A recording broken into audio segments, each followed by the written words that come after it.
চিংড়ি ভাপা কে কজন খেয়েছো আমি ঠিক জানি না, তবে মাছ ভেজে চিংড়ি ভাপা এর টেস্ট অসাধারণ।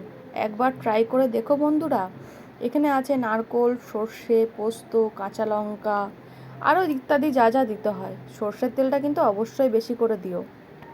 ছোটবেলায় যখন মাছ ধরতে যেতাম তখন মা বাবারা কী বকাবকি দিত, তাই না?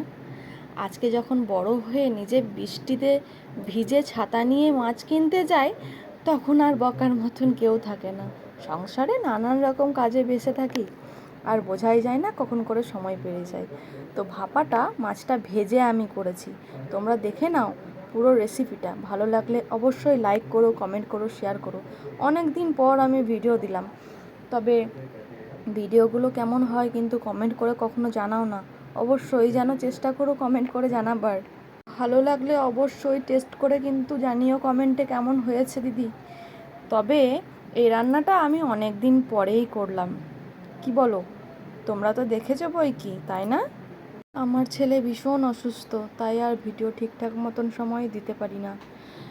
কি করব বলো, ছেলেটাকেও তো দেখতে পাবে। দেখো কি সুস্বাদু মন নিয়ে ও খাচ্ছে ভাত কটা, কি সুস্বাদু ওর মনের মধ্যে লেগেছে। এই ছেলে আমার ভালো থাকলে আমি খুব খুশি থাকি। যখন আমার ছেলে কষ্ট হয় তখন বুকের ভেতরটা ফেটে যায় বন্ধুরা। তোমরা যেন অবশ্যই এই ছেলেকে একটুখানি আশীর্বাদ করো, যেন আমার ছেলে একদম সুস্থ হয়ে যায়। আমার ছেলের কি হয়েছে জানো? নাকের ভেতরে টিউমার, তাও দুটো নাকে। ভগবান একই শাস্তি দিচ্ছে আমায়। এত বড় বড় কাজ দেখেছি, কিন্তু আমার ছেলেকে নিয়েই পড়লো কেন গো? এতটুকু কি মায়া হয় না? দেখো কত নিঃশ্বাস নিতে কষ্ট হচ্ছে ছেলেটা আমার। তোমরা কি বলো? বাচ্চা তো আমার, তোমাদেরও তো ছেলে, তাই না?